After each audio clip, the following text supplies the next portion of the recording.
Hello and how is it going? My name is Abdullah and I'll be explaining the project that was assigned to me by atomcamp in this particular boot camp of ours. The project is basically about telecom churn analysis and its prediction.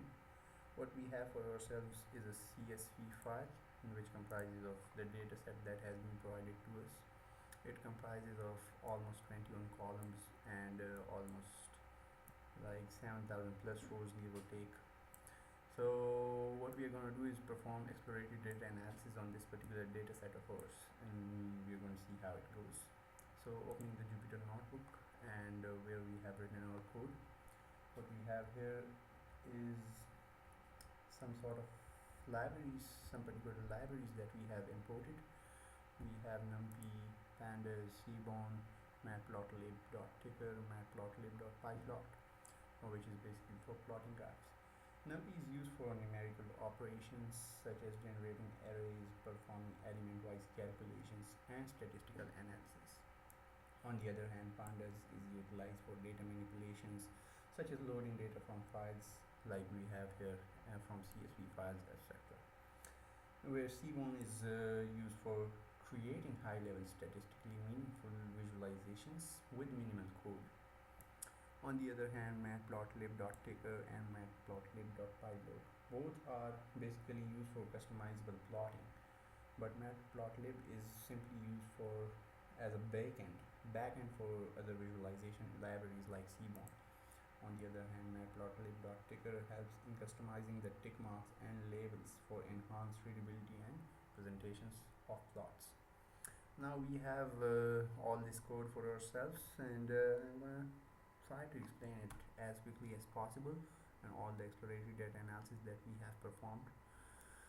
Here we are just reading the CSV file from the absolute path that we have provided for this, and then this particular is a built-in function in Python which provides us basically in Python through pandas that we have imported here, which provides us with just 5 or certain amount of rows that we want, and this particular line gives output of number of rows that we have and the total number of columns.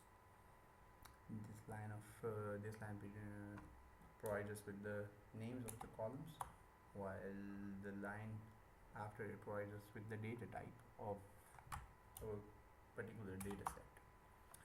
Now moving forward to our exploratory data analysis, this telecom.describe function that we have used here, it basically provides us with the count, mean, standard deviation, min, and the quartiles, the first quartile, second, and the third one, and the max value. What you can see here, if we calculate the average of all these quartiles, that is the monthly charges, we are almost going to get 64.5 or something.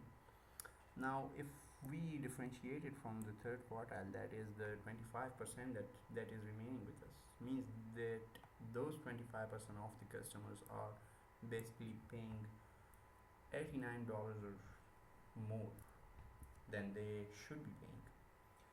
So the telecom churn basically refers to the phenomenon of customers discontinuing their services with a telecommunications provider, whether it's mobile network, internet service, or cable TV. Understanding the factors that contribute to churn is essential for telecom companies to develop targeted retention strategies. That's why we are trying to do and perform all these exploratory data analysis on this particular data set of ours, which it requires obviously. Now this particular line of code gives us the output of the targeted value and the count. The target value is basically the churn, like the customers that are leaving and those that are not leaving. The no in the graph shows that these are the customers in this range that are not leaving, while the yes shows that they are leaving. We'll have them for us in the numeral count, which shows that 73% of the customers are not leaving this particular telecom service providers, while the 26% are leaving. Now to show them in the number of rows, here we have the count for ourselves. Now moving forward to our code, we have certain sort of null values in our data set that we have to clean. So moving forward to our code, we'll have them cleaned out. This shows the percentage of missing values that we have in this particular data set of ours.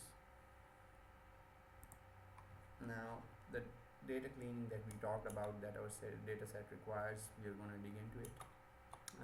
We have all the columns pretty much clean. They don't have any sort of null values except for the total charges column. So let's see if it's true. Yeah, the total charges column has been assigned and named as not a number in the values, which means that it could be an undefined number which needs to be replaced or removed.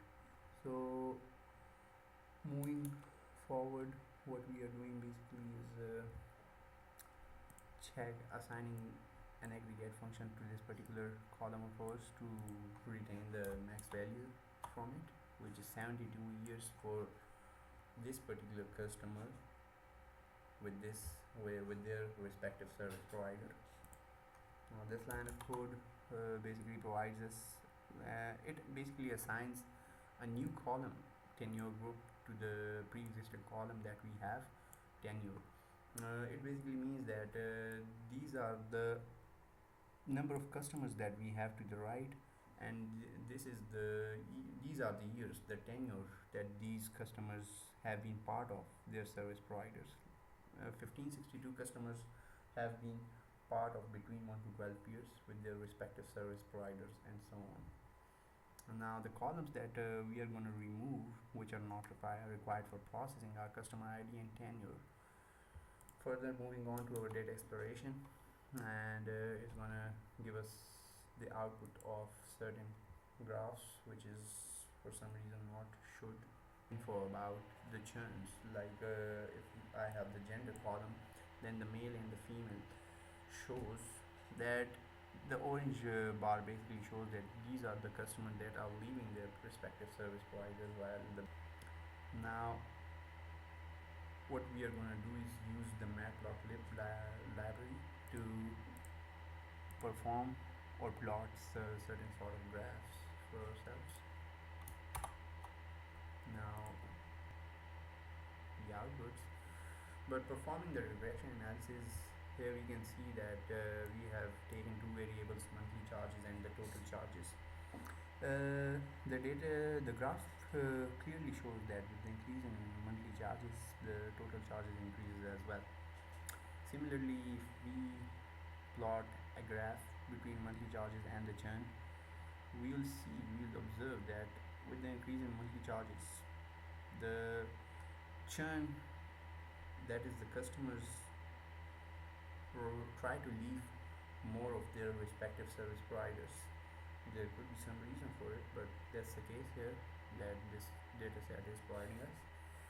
But similarly, here is this surprising case that if the customers retain all the packages that their service provider provides them, like if they pay all the total charges that they have, then all of a sudden the churn, that is the amount of customers that leave their service providers, decreases.